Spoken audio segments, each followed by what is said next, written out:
Hola grupo, ¿cómo están? Si ya llegaron aquí, significa que están en una pequeña sección donde encontrarán varios videos en orden. Eso significa que estamos en una etapa en la que se puede llamar como un pequeño resumen de lo poco o mucho que hemos visto hasta ahora. Una vez más, les recuerdo, para que se sientan más tranquilos, que esto funciona como una montaña rusa de un solo arco, ¿no? En el que estamos empezando a arrancar nuestro cochecito y todavía vamos subiendo, y en algún momento dentro de 1 o 2 semanas vamos a estar arriba y entonces vamos a sentir la presión de la cantidad de información que nos va a llegar en el curso, ¿no? Por eso es importante ir como cerrando, o por lo menos ir concretando cierta información básica para que no nos perdamos en una educación en línea que tenemos tan poco contacto personal. Aunque saben, se los repito, que ustedes pueden tener contacto personal vía WhatsApp, tienen mi celular, y en Teams siempre contesto. Creo que estoy contestando más en Teams y en WhatsApp, o más rápido que en la sección de foros de dudas. Pero usen las 3 líneas de contacto, por favor, ¿no? Ahorita, aunque parecería que tenemos poca información, la verdad es que no, ¿no? Tenemos esta sección en donde se repitió, lamentablemente, la parte de presentación y que tal vez le hizo un poco de sombra al ejercicio importante o primordial, el que era principal, que era entender qué es la sustentabilidad para cada uno de nosotros. No se esperen a que yo les pida que lean cosas de los demás. Es la herramienta más cercana que tienen ustedes como termómetro para ubicar y entender las cosas que estamos haciendo en la clase, ¿no? Por ejemplo, ustedes tienen la definición de cada uno de ustedes de cómo perciben la sustentabilidad. Todavía sin la complejidad de entrar a esta parte más compleja, más abstracta de diseño sustentable. Después, tal vez a muchos de ustedes les recordó, les trajo reminiscencias de nuestra época de primaria, cuando se les hace la pregunta de qué es lo que ustedes creen que se necesita para que haya vida, ¿no? Y claro que nos recuerda a nuestras clases de ciencias naturales, la hayamos disfrutado o no, de la primaria, ¿no? No es que yo vaya a repetir toda la parte de por qué o qué se requiere para que haya vida, pero sí es interesante compartirlo o recordarlo. Al final es conocimiento básico de todos nosotros, ¿no? Desde hace muchos años en nuestra educación primaria, ¿no? Es esta parte tan compleja de la vida, que por eso se le llama un milagro, es un milagro que haya vida en la Tierra, desde las 2 perspectivas de estudio, ¿no? Desde la perspectiva teológica, los que creen que hay vida en la Tierra por un acto divino, que es un milagro divino, y los científicos que creen que hay vida en el planeta por un milagro de la naturaleza y del universo. Los 2 juegan con el concepto de milagro. ¿Por qué? Porque las variables que se requieren para que la vida funcione, exista, coexista y sobreviva el tiempo, en este caso en nuestro planeta millones de años, es sumamente complejo. Aunque nos caiga a veces un asteroide, nos borre todo y se reinicie el ciclo, ¿no? Qué lamentable. En fin, no es que yo quiera hacer un resumen de lo que se necesita, pero para llegar al punto que nos interesa, se requiere, ¿no? Como si fuera yo su maestro de primaria, e hiciéramos un pequeño recordatorio, ¿no? El que estemos en una roca que gira alrededor de su propio eje y que gira alrededor de una estrella, y esa fuerza centrífuga hace que las cosas que están en la roca, incluidos nosotros, incluidos todos los gases, incluido absolutamente todo, no salga volando, ¿no? Esa fuerza, gravedad y centrífuga es la que hace que las cosas se queden. Pero, como plus, también tenemos una atmósfera, que es otra parte del milagro de la naturaleza, y que esa atmósfera hace que las cosas que podrían salirse no se vayan, y funciona a modo de invernadero positivo, ¿no? Ni nos estamos asando como en un horno microondas, todavía no, algún día nos pasará seguramente, pero todavía no. Esperemos que falten unos siglos para que nos empecemos a hornear como en microondas por culpa de la atmósfera, y al mismo tiempo pasan ondas positivas, el calor que nos ayuda a estar vivos, y las ondas negativas, la radiación negativa, se rebota, ¿no? Entonces esa parte también mágica. Pero lo que nos interesa a nosotros no solamente es eso, ¿no? O sea, es una pregunta un poco capciosa o tramposa. lo que la pregunta de por qué creen o qué creen que se necesita para que haya vida, lo que intenta es llevarlos a esta parte en la que nosotros como personas empezamos a ser muchos y empezamos a transformar el entorno, y esa transformación hace que este ciclo natural de la vida se vea afectado, positiva o negativamente, lamentablemente más negativamente, ¿no? Esta parte de transformación es la que nos interesa y es la que vamos a ir viendo a lo largo del semestre. Vamos a descubrir como personas de la sociedad, como parte de una sociedad en un mundo globalizado, y como diseñadores, que casi siempre, y por no decir siempre, a menos que vayas a ser teórico, parte de nuestra labor, lo que nos va a dar de comer, es transformar el entorno, transformar una materia prima en un producto o en un servicio, ¿no? Es esta parte la que va creando complejidad, ¿no? No es lo mismo el famoso, a nivel filosófico, lo que se le llama como el otro diseño. Ustedes seguramente lo verán en sus últimos semestres, cuando se vea el diseño desde una perspectiva más filosófica, más conceptual, más abstracta. El otro diseño es este diseño que, aunque sí pasa algo en nuestro cerebro para realizarlo, es más intuitivo o de sobrevivencia que de conceptualización. Es decir, la realización puede llegar a ser menos abstracta, más intuitiva. Y aunque a nivel etnográfico, a nivel antropológico, se le puede catalogar como un producto, no es un producto de diseño, es otro diseño. Y así se le especifica, es otro tipo de diseño, ¿no? Pensemos en las lanzas que hacían las personas para defenderse. El hecho que alguien descubriera que una madera es muy fuerte y que si pones la madera haciendo fuerza contigo y en el piso puedes defenderte de un animal, y que después le sacas filo y te das cuenta que ya no solamente puedes defenderte sino matarlo, automáticamente es una invención, pero no es una invención que llega todavía a una conceptualización de diseño. Pero ya estamos transformando el entorno. Pero en ese momento no afectábamos el entorno, ¿no? Simplemente descubrías de los cientos de árboles que estaban a tu alrededor cuál tenía la madera más dura y sabías que tenías que encontrarlo, recordar cómo era, tomar una rama, sacarle punta, dejar que se secara la rama para que fuera más fuerte, más dura y pesara menos por el agua, ya que se deshidrata, y después usarla. Pero no es lo mismo tener un clan que necesita 10 lanzas porque son 10 personas, a un momento en que el clan tuviera 10 familias y necesitaras 500 lanzas, ¿no?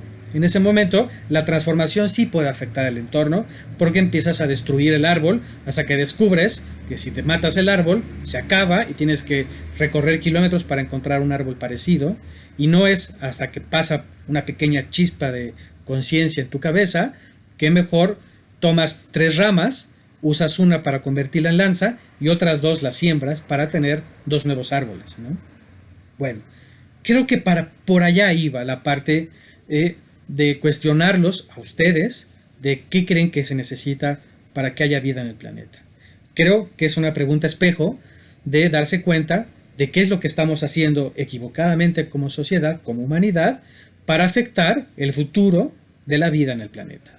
Nosotros como diseñadores, creo que lo dije en el primer video de acercamiento introductorio, vamos a descubrir como diseñadores que siempre estaremos afectando el entorno a nivel social, económico y medioambiental. También, como paréntesis, acuérdense que hablar de un problema social es un problema socioeconómico, siempre va de la mano, ¿no? Pero no nos alejemos de lo que vamos a ver ahorita, ¿no? Una vez que tenemos estos cuestionamientos, por lo menos ya vistas, ya compartidas, lean lo que puso cada uno de ustedes. Tenemos que ir a acercarnos, como lo hago siempre en todas mis materias, un poquito viendo lo que son historia, poquito de antecedente histórico, y después tratar de jugar un poco con las palabras como tal, para tener también, aunque no somos estudiosos de las palabras, no somos filólogos, sí es importante saber de dónde viene cada palabra para ver si la estamos usando de forma correcta, ¿no? Por ejemplo, es importante ya estar conscientes de que la palabra sustentable como desarrollo sustentable es muy joven, ¿no? La frase desarrollo sustentable como disciplina, como problemática social, aparece en los 80s, casi llegando a los 90, en 1987, ¿no? Y se da o aparece por primera vez en el informe de una mujer, la ex primera ministra de Noruega, en algún lugar en una junta de la ONU, pero no en Estados Unidos, estaban en Europa, perdón, en Japón, bueno sí, en el continente europeo, pero en Japón, no en la eurozona, y esta mujer, la ex, ya no era ministra de Noruega, de apellido Brundtland, lee un informe y se convertiría en el informe Brundtland, ¿no? Y en ese informe habla de la problemática de seguir creciendo, ¿no? Es la primera vez que una persona, imagínense, la primera vez que una persona en los 80s, inicio de los 90s, habla de que nuestro crecimiento poblacional, tarde o temprano, colapsará el orden o el equilibrio que nos ayuda a que en el planeta haya vida, ¿no? Y coloca estas tres variables que debemos o que deberíamos como países, como sociedad, como profesionistas, cuidar, que es una triada, un problema económico, un problema social y un problema medioambiental. Y lamentablemente ahí empiezan también a aparecer ciertos problemas, ¿no? Y esta mujer, Brundtland, en su informe, habla de sostenibilidad, ¿no?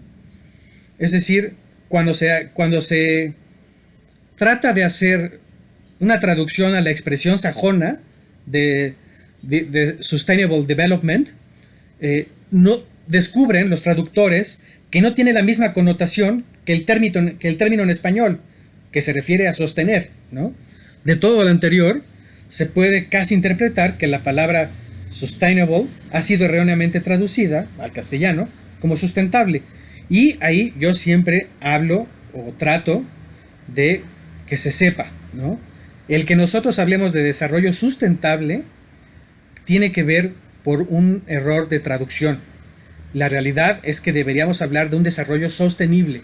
Por lo menos yo como maestro quiero que por lo menos tengamos ese conocimiento, ¿no?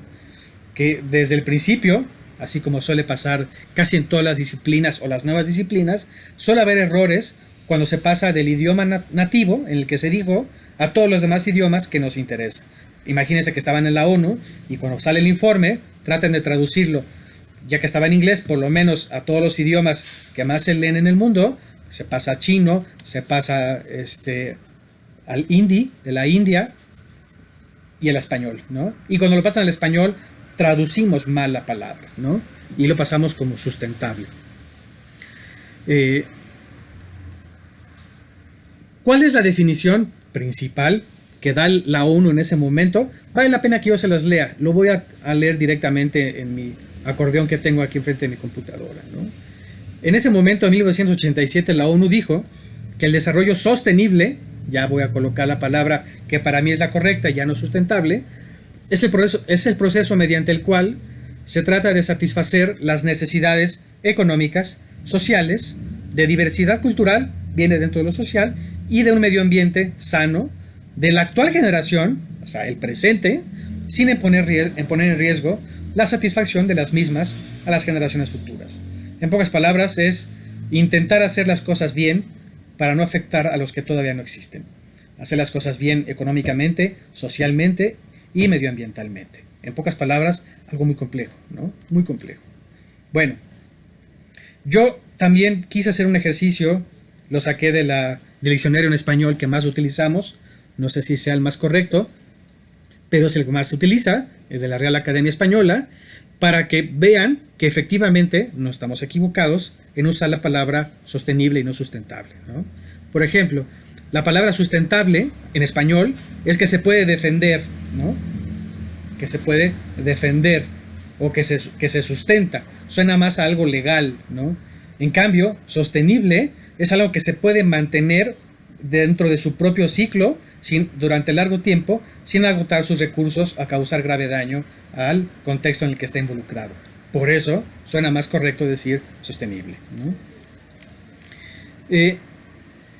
Nosotros, que vamos a crear una palabra más compleja, que es diseño sustentable, tachen diseño sostenible, es importante también volver a entender qué es el diseño, ¿no?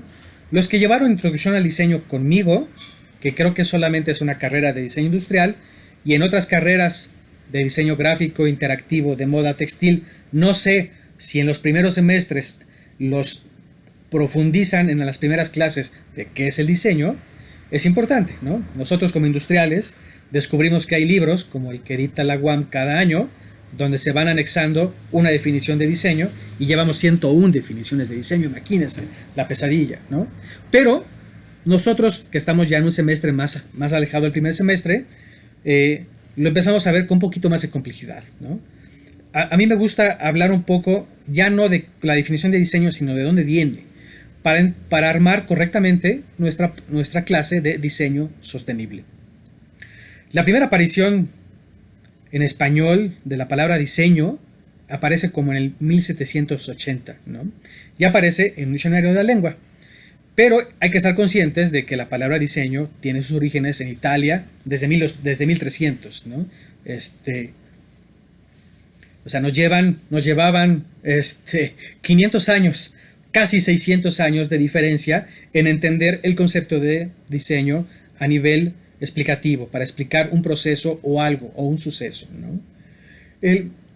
Para los italianos, la palabra diseño, que venía de disegno, y de su lengua romana, latina, designio, que es una palabra más bonita y hasta más fácil de decir para los que hablamos español que decir disegno. En cambio, decir designio suena hasta más contemporánea. Era la forma en la que usaban los italianos para explicar esta concepción original de un objeto o una obra en la cabeza con la finalidad de crearlo. En pocas palabras, la palabra disegno era muy compleja. Era para explicar este proceso creativo que aparece en nuestra cabeza. Imagínense el famoso foquito que aparece en los dibujos. Eso es un diseño, ¿no? Eso era el diseño. La gente antes creía que el diseño, y a veces nuestros clientes hoy en día lo creen y por eso se equivocan, ¿no? Piensan que el diseño es el producto. Piensan que el diseño es la tela, la ropa, la silla o la aplicación en un software. Y no es cierto. El diseño es la conceptualización compleja, abstracta, que pasa en nuestra cabeza y que tenemos esa capacidad, los que estudiamos diseño, los que son técnicos, o casi todos, si hacen otro diseño y no es nuestro diseño, de conceptualizar algo, entender cómo es y empezar a dibujarlo. Y en ese momento el dibujo es parte del diseño, pero no es el diseño como tal. Al final, la silla es parte del diseño, pero no es el diseño como tal. No es el diseño como todo el conjunto, ¿no?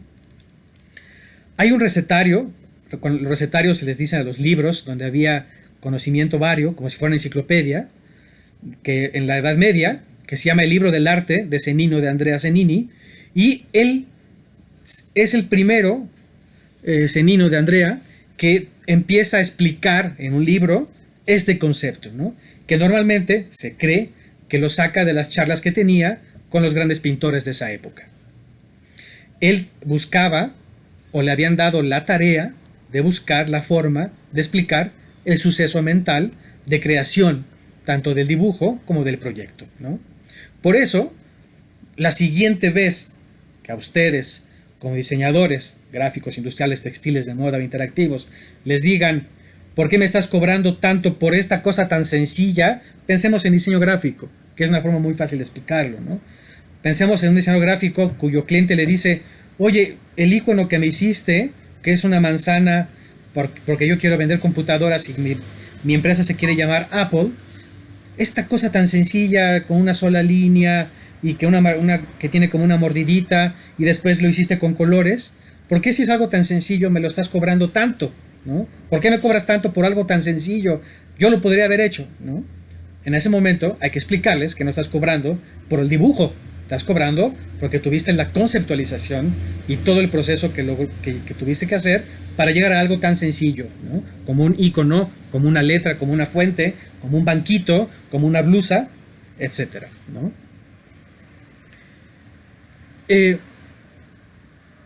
Tratemos de ir cerrando en definiciones. Para el final, entonces, el designio, es el conducto para realizar o configurar algo que aún no existe, ¿no?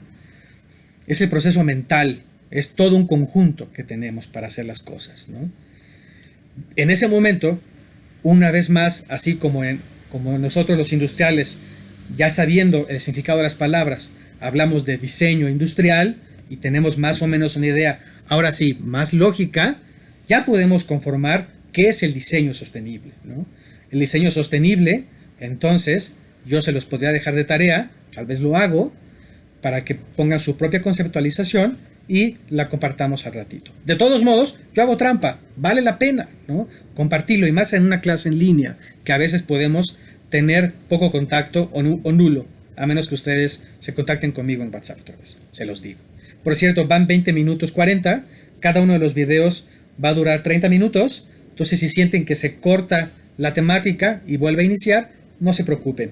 Lo importante es que tengan videos de 30 minutos para que ustedes puedan descansar, pausarlo y pasarse al otro.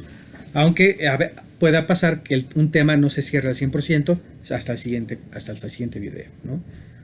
¿Qué es para nosotros como grupo entonces? Con esta pequeña antecedente o historia de diseño, con este pequeño antecedente de donde aparece la palabra sustentabilidad desde la perspectiva ya de un desarrollo, bueno, pues es muy fácil ahora que sabemos las definiciones, ¿no? El diseño sostenible tiene que ver con esta conceptualización compleja, abstracta, más allá de solamente de dibujar o pensar, que nos lleva a convertir, a problematizar desde una perspectiva de valores sociales, económicos y medioambientales, algo, ¿no? Si quieren lo vuelvo a decir, aunque no lo tengo escrito, ¿no? Lo estoy tratando de armar yo solito, como si estuviéramos haciendo una tarea, ¿no? Diseño sostenible es entonces esta complejidad abstracta de conceptualizar algo que aún no existe, teniendo cuidado o teniendo la capacidad de aportar positivamente hablando beneficios sociales, económicos y medioambientales. Para mí eso sería un diseño sostenible, que es todo lo que vamos a estar estudiando a lo largo del semestre. No voy a poner la pausa, nada más voy a cerrar por un momento mi acordeón para pasarme al otro acordeón. Espero que no me juegue chueco mi computadora y yo siga presente con ustedes.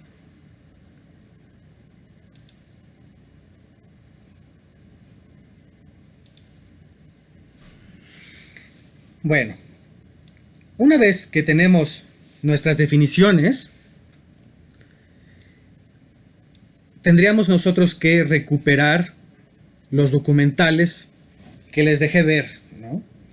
¿Por qué llevamos como ese orden en el que primero tratamos de entender qué significa para ustedes la sustentabilidad, después cómo visualizan ustedes que necesitamos llevar un control para que la vida siga existiendo, después tienen este pequeño video en donde damos definiciones ya más claras o más puestas más compartidas como grupo, y después les pongo dos videos que la verdad a los que no somos defensores del medio ambiente es una cachetada terrible. Yo lo hago a propósito, primero porque son polémicos y tienen sus errores, también hay que estar conscientes de ello, ¿no? Es decir, yo mismo hablo de que tenemos que ser muy críticos de ambos documentales, tanto de Planet of the Humans como de Cowspiracy, ¿no? Primero, porque son documentales, uno de ellos ya tiene sus años, creo que el de Cowspiracy salió en el 2014.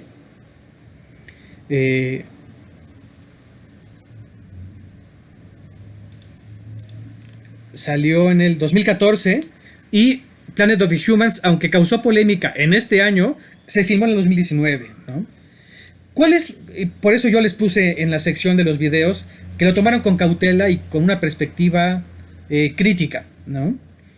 Sí es cierto que los dos documentales, y por eso han causado, se puede decir que un poquito de enojo, si no mucho, es que son documentales que hacen una crítica a los que llevan años haciendo crítica a cómo estamos destruyendo nuestro mundo. Es decir, criticaron a los defensores del medio ambiente.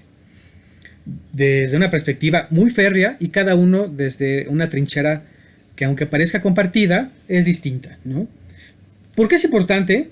Porque también nos ayuda a ir entendiendo la dificultad de las cosas.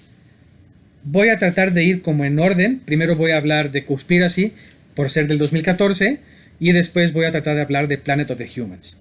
Si veo que llegan los 30 minutos y siento que puedo alargarme para cerrar el bloque del primer video con los documentales, lo haré.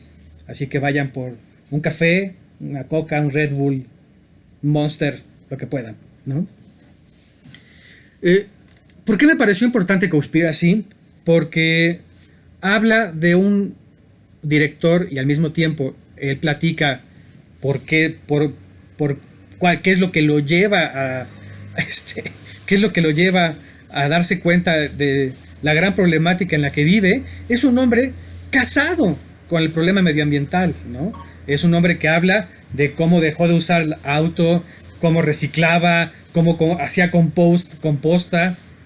Si ven sus libros y no solamente documentales, sino ven sus blogs, es un hombre que fue el primero de decir no más popotes, no más bolsa de plástico, reciclemos.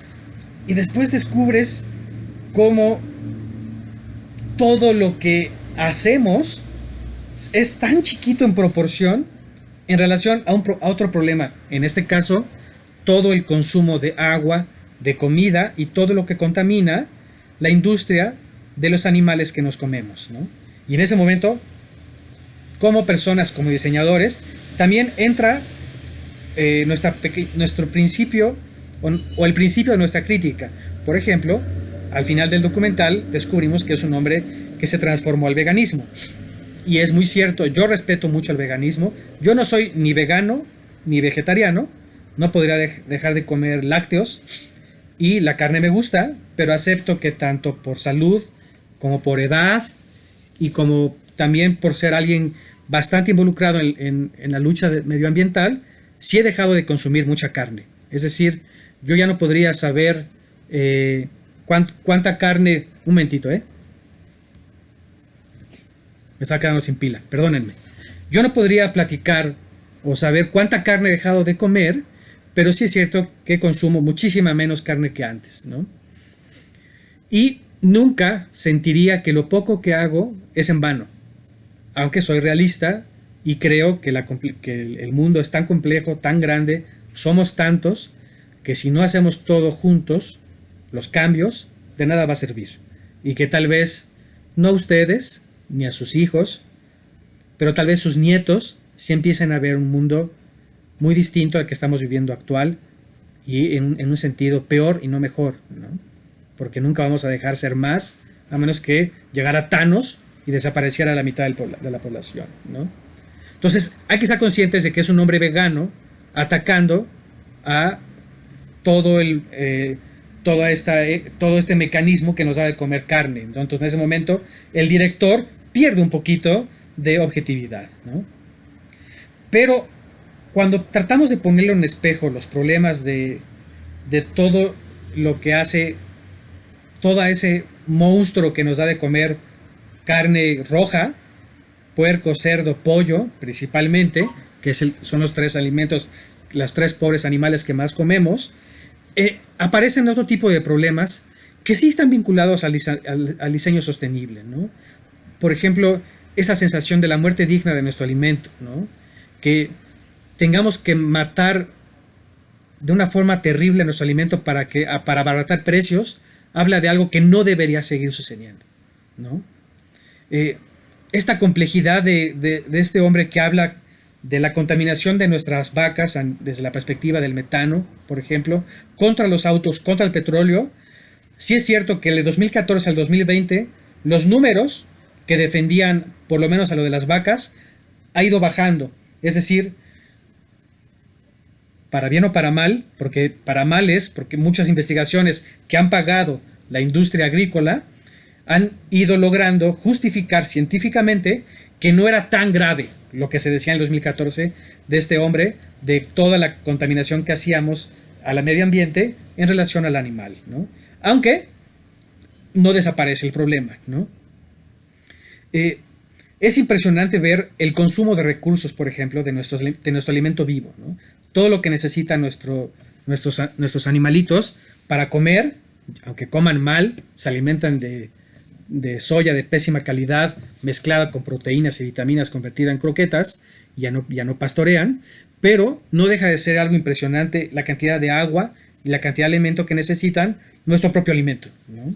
Y eso habla de un ciclo bastante complejo y que cada vez es más complejo, cada vez es más difícil de sostener, ¿no? Hay un momento, no sé si recuerdan, una parte en la que se hace en la entrevista, que está sus primeras entrevistas, que entrevista a dos personas indioamericanas relacionadas con la Comisión de Agua norteamericana, y ellos aceptan que un cambio de hábitos es más complejo que un cambio en producto, ¿no? Es decir, el lograr que una persona cambie en sus hábitos, malos hábitos, es muy complicado. Y a veces desaparece de nuestro rol como diseñadores, ¿no? Nosotros como diseñadores podemos intentar que la gente compre mejor diseño o un buen diseño, pero es más complejo para nosotros como diseñadores decirles consume buen diseño o te va a ir mal en la vida, ¿no? O sea, no podemos ser maestros, educadores de un buen diseño. Se supone que tendríamos, pero es muy complejo, ¿no? También descubres que luchar contra la industria ganadera te puede costar la vida, ¿no? Yo no sé cuántos diseñadores industriales, gráficos, textiles, interactivos o de moda han muerto por defender el diseño en el mundo. Seguramente por ahí 1 o 2 o más. Pero si lo comparamos en la cantidad de personas que han muerto por pelearse o luchar contra la industria ganadera, es enorme, ¿no? Por ejemplo, en México tenemos un grave problema con el problema del aguacate. No sé si han visto una serie en Netflix que se llama Rotten, ¿no? Donde habla, uno de los capítulos es de la mafia del aguacate y es bastante preocupante ver cómo la mafia se ha apoderado de la industria del aguacate, que ha tenido un boom en Estados Unidos, y obviamente el consumo de Latinoamérica siempre ha existido, pero se debe más a un consumo que se ha multiplicado en Estados Unidos, y en Michoacán principalmente destruimos hectáreas de área verde para sembrar aguacate, ¿no? Y somos capaces, y digo plural, porque la gente mal es parte de la sociedad, son capaces estas personas, estas mafias, de asesinarte para quitarte tu milpa de maíz para colocar aguacate, ¿no? O si eres dueño de un ejido que solamente tiene áreas verdes, pues te siembran aguacate. Y por qué no, marihuana por ahí, en la que la legalizan, ¿no? Me sorprende mucho cuando hablan que no se puede alimentar con producto orgánico o sostenible a toda la humanidad. Es decir, jamás seremos capaces de alimentar con productos orgánicos a la totalidad de la población. No lo tengo a la mano, otro error de mi parte, pero por ejemplo en México sé que somos 120 y tantos, 130 y tantos millones de personas, pero después descubres que en la India son 1.300 millones de personas, ¿no? Y no consumen carne. Uno de los graves problemas en la India es que al no consumir vaca o no consumir carne, aunque sí consumen un poquito de pollo, pero creo que el 70% de la población es vegetariana y empiezan a ser veganos, es una gran problemática cómo alimentar a 1.300 millones de personas, excepto que no tienen que compartir la soya o el trigo con las vacas y los puercos y los pollos. En fin, en cuanto al documental de Planet of the Humans, que es mucho más actual y tal vez involucra más a la parte del diseño, principalmente el diseño industrial, aunque nos debería involucrar a todos, es una palabra mágica que por ahí hablan, ¿no? Siempre hemos pensado que el principal problema del diseño sustentable es reciclar, es ser verde, es tener energías verdes, y por ahí aparece una palabra que te dice no. La solución no es la energía eólica, ni la energía solar, ni la energía limpia. La solución podría ser el petróleo, podría ser el gas, podría ser cualquiera. El secreto es la eficiencia. Para lograr un diseño sostenible necesitamos ser eficientes. Por eso, solamente por esa palabra, vale la pena ver el documental. Se los juro. Aunque el documental dure como 2 horas, El simple hecho de que logremos entender que el principal problema como diseñadores, como sociedad, pero en este caso como diseñadores, es lograr ser eficientes, es completamente el mensaje más importante del documental, ¿no? Creo que sí lo tengo a la mano, porque lo usé en mi otra clase. Me recuerda mucho uno de los grandes libros que he comprado en los últimos años, es el libro de la madera de un noruego que se llama Lars Meeting. Parece que lo estuviera yo vendiendo, pero se los recomiendo.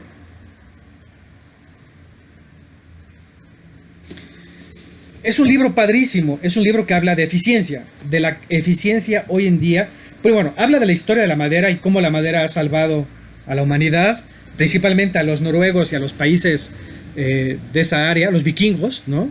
Suecia, Dinamarca, Noruega, Finlandia, Islandia, Noruega, y la importancia hoy en día de la madera y de siempre, en donde antes la madera, tener poca madera significaba poder morirte, que tu familia se muriera.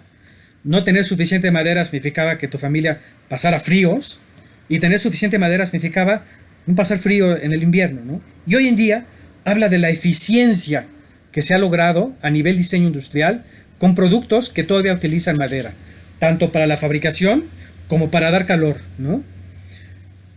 Es dramático, ¿no? Por ejemplo, habla de las estufas que utilizan hoy en día madera y no gas, como lo hacemos nosotros. En el 90% de nuestro país usamos gas para nuestras estufas, y los noruegos, el 25%, usa estufas de madera de alta tecnología, que son completamente eficientes, tanto en el humo que sale, que es un humo que contamina 80 veces menos que hace 50 años, es decir, es un humo casi blanco, y el calor que se queda en la estufa. Hablan en todo el libro de eficiencia. Es la palabra más mágica y que nos debe preocupar más ahorita nosotros como diseñadores. Un diseño sustentable, un diseño sostenible está vinculado no solo a perjudicar lo menos posible socioeconómicamente y medioambientalmente, sino hacer algo con eficiencia. Y somos muy malos todavía en hacerlo. Lo vamos a ir descubriendo, ¿no? Hablan de un menor consumo.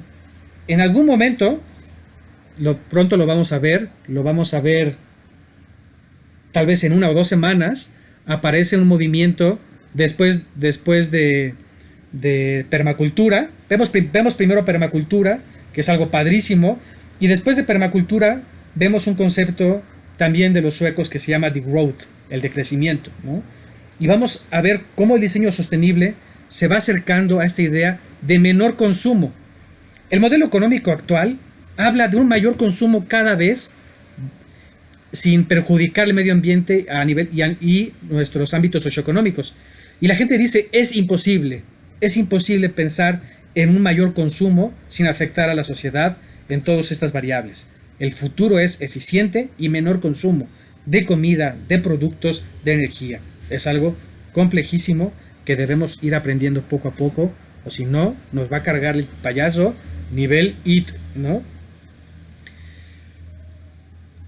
Habla también de esta problemática de la logística, cómo movemos las cosas, ¿no? Todo lo que tenemos que hacer para mover nuestra comida. Es muy lamentable el problema logístico, ¿no? A nosotros como mexicanos nos puede llegar, si alguien de ustedes compra fruta en conserva, nos pueden llegar peras de primera calidad, que son peras, pueden ser peras francesas o pueden ser peras de Brasil, y se mandan a Vietnam a meterse en una lata y después regresan al continente americano, ¿no? Es una locura, es una locura, ¿no? Ahí viene la persona que compra cosas usadas y se va a grabar. No importa, voy a seguir grabando. Es parte de la cotidianidad ahora de tener clases grabadas, y no pienso parar mi grabación porque ya llevo 39 minutos y no lo voy a hacer, así que se va a quedar grabada. Me impresionó muchísimo esta sección, espero que lo hayan visto, cuando estaban haciendo un área para paneles solares y están destruyendo yucas. La yuca es una planta muy bonita que está en el desierto, principalmente en Estados Unidos, aunque en México también tenemos yucas. es una planta que parece como palmerita, pero es una palmera más gordita y que en vez de ser muy vertical, tiene como muchas ramitas. Y destruyeron yucas, como 100 y pico de yucas, que tenían 500 años de vida. Entonces en ese momento, claro que me alineo al documental de Planet of the Humans, ¿no? Si un desarrollo sostenible, si un diseño sostenible para lograrse tiene que destruir o matar a 200 yucas de 500 años cada una, estamos haciendo algo mal o estamos tomando un mal camino, ¿no? No podemos talar árboles de 500 años para lograr tener energía solar en una colonia. No se puede, ¿no? No podemos, no es el camino correcto, ¿no? En algún momento, alguien en el documental, creo que uno de los investigadores, no lo dice el director, lo dice alguien que está entrevistando, dice: "They are too many humans beings using too much too fast", ¿no? Y por eso nos viene otra vez el recordatorio de Thanos, o este cuate de la película de Ángeles y Demonios, de estos libros famosos, no me acuerdo cómo se llama el autor, en donde también es un cuate loco químico que quiere matar a la mitad de la población por un bien, ¿no? Para que la población sobreviva. Entonces dices, Thanos a veces no estaba tan equivocado, ¿no? A veces el problema es que somos demasiadas personas usando demasiado rápido, ¿no? Hay un problema muy serio que aparece casi al final del documental con algo que está de moda. Está de moda la biomasa como energía, ¿no? O como solución. La biomasa es utilizar productos orgánicos, principalmente madera, para calentarnos. En vez de quemar diésel, en vez de quemar petróleo, en vez de quemar gas, en vez de la energía nuclear, etc. Entonces, principalmente en Estados Unidos y en Canadá, y en algunos lugares de la parte vikinga, Suecia, Suiza, Dinamarca, Noruega, Finlandia, Islandia, que tienen una capacidad, a diferencia de nosotros, de sembrar más de lo que consumen en cuanto a materia verde, árboles, y los norteamericanos están empezando a talar árboles para quemarlos y dar energía. El único problema es que el capitalismo, el modelo capitalista, que es cada vez darle más energía a más personas, está talando árboles y no le está dando tiempo para sembrar lo necesario. Entonces estamos entrando a un problema grave, igual de grave que los otros. Entonces estamos cometiendo los mismos errores con aspectos ecológicos, ¿no? Y por eso se queja tanto el director de Planet of the Humans. Los ecologistas defienden la biomasa como energía, ¿no? O sea, quemar las cosas vivas, principalmente la naturaleza, es decir, no quemar animales, aunque sí lo hacen, ¿no? Es decir, las grandes industrias de biomasa, si por ahí se les va un caballo, una vaca, un venado, también la queman, lamentablemente, ¿no? Al final es crear energía quemando cosas para que se muevan turbinas y le puedan dar electricidad a cierta cantidad de casas. En fin, no tenía por qué haber sido tan largo el primer video, pero con esto logramos tener como el resumen de una primera etapa, y es muy importante, ¿no? Y qué bien, o qué mejor que cerrarlo con los documentales. Nos vemos en el segundo video. Hasta pronto.